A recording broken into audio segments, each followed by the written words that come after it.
Prime Minister expects us to believe government-funded so-called experts paid to push his agenda instead of believing in the obvious fact that when you tax the things that go into making food, you tax all who buy the food. This is a Prime Minister who says he's a great expert.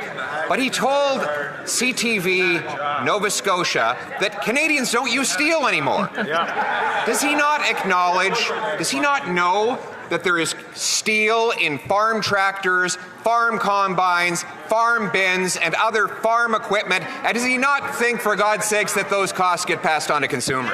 The House of Commons was on fire today, and not because of anything productive. It was because Pierre Poilievre had once again cornered the Prime Minister and his ministers on the issue Canadians actually care about, the soaring cost of food, fuel, and jobs. As Poilievre stood up, the room tensed. The Liberals knew what was coming: cold, hard truth delivered with precision. Speaker, the Prime Minister expects us to believe government-funded so-called experts paid to push his agenda, instead of believing the obvious fact: when you tax the things that go into making food, you tax all who buy food. The Conservative benches erupted. Even before the echoes faded, you could feel the sting of those words cutting through the chamber. Poilievre wasn't done. He went straight for the absurd comment the Prime Minister made days earlier, a statement that left steelworkers across the country shaking their heads. This is a Prime Minister who told CTV Nova Scotia that Canadians don't use steel anymore. Does he not know there's steel in farm tractors, in combines, in bins, in every piece of farm equipment? For God's sake, does he not think those costs get passed on to consumers? The Speaker tried to calm the storm, but it was too late. The chamber had already erupted into laughter and jeers. On the government side, silence. No answer from the Prime Minister. Just smirks, folded papers, and nervous glances. When the government House leader finally stood, his tone was shaky but smug. We've been hearing all week, all month, since the beginning of this session, about these imaginary taxes. Imaginary taxes in the brain of the leader of the opposition that no one else has managed to find. He continued, claiming there's no tax on food, and there never will be. But that's the thing, nobody said there was a direct tax on bread or milk. The argument was deeper: tax the farmers, the truckers, the fuel, and you raise the cost of everything they produce and transport. Before moving forward, do subscribe for Parliament updates. And that's exactly what Poilievre fired back with, the voice of every frustrated Canadian watching grocery bills climb. We're all disappointed to learn that Liberals think Canadians who see grocery prices rising at record rates are just imagining things. It's not just the carbon tax, it's their fuel standard, which their own department admits will increase fuel costs by 17 cents. That hits farmers, truckers, and everyone who buys food. Boom. Silence. And then, applause that shook the walls. But instead of answering, the Liberals played their favorite game, distraction. The Minister of Families jumped in, reading from a script filled with slogans. Canadians know who they can trust. Conservatives voted against the school nutrition program, against early learning and child care, which has brought costs down to $16 a day. It sounded rehearsed. Like a campaign commercial dropped into a serious debate. The opposition benches laughed. The crowd behind Poilievre jeered again, because none of that addressed the question. Poilievre rose again, calm but relentless. It's disappointing this Prime Minister refuses to stand and debate the real cost of his taxes. It's the same with the auto sector. He promised a win.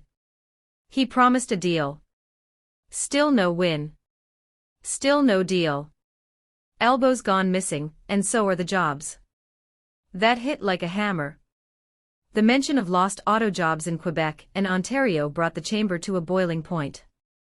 He named the factories, the workers, the towns, Parker, Ingersoll, Oshawa, places that built Canada's backbone. And what did the Prime Minister respond with? Not numbers. Not answers. A spelling joke. There's no I in team, but there is an I in Conservative. The Liberals laughed at their own punchline. The country didn't. It was a moment that summed up everything wrong with this government. While Canadians worry about keeping food on the table, the the Prime Minister is cracking dad jokes on the floor of Parliament. Thank you very much, Mr. Speaker. The folks are feisty over there today.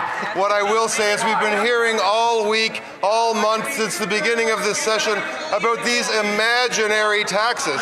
These imaginary taxes in the brain of the leader of the opposition, but that no one else has seemed to manage. What I will tell him is that there will be a budget, there will be some numbers and some tables that he can read there where he will not find taxes on food. There is no tax on food. There will never be a tax on food. Poilievre shot back instantly.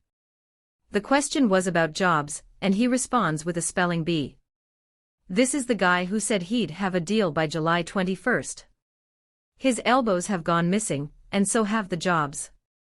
That line landed like a thunderclap. The Liberals fidgeted in their seats. Ministers whispered among themselves. The Minister for Canada-US Trade tried to repair the damage. We're standing up to the Americans, we're negotiating the best deal possible, and we're supporting Canadian industries. But the excuses were wearing thin. Because in reality, the promises had expired. There was no win, no new deal, no protection of jobs. Just photo ops and press releases while the factories went dark. Poilievre pressed harder, listing the broken promises one by one. He promised a win. He promised a deal. He said he'd protect auto jobs and create an all-Canadian supply chain. But what do we see now? An EV mandate that's driving investment out of Canada. Auto workers losing their livelihoods. Families losing hope. The tension was thick. Every sentence felt like another nail hammered into the coffin of the government's credibility. The Minister of Industry stood next, trying to sound confident. Auto workers know we have their backs. We're meeting with GM tomorrow. We're fighting for every single job in this country. But by then, the damage was done. Canadians watching from home had already decided who looked like the fighter, and who looked like the pretender.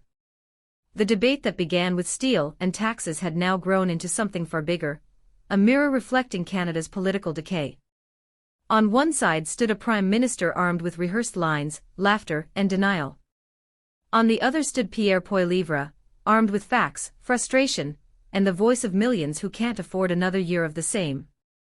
As Poilievre rose again, the air in the chamber thickened. The Liberal front bench shifted in their seats. Mr. Speaker, this government promised to stand up for Canadian workers. Instead, factories are closing, grocery prices are up, and families are running out of patience. The only thing going down is hope. A murmur rippled through the room. The weight of that line hit like a brick. Because it wasn't just political theater, it was a raw truth Canadians were living every day. The Prime Minister's team tried to counter with the usual applause lines, but the sound felt hollow, like a performance everyone had seen too many times. Poilievre continued, pressing harder.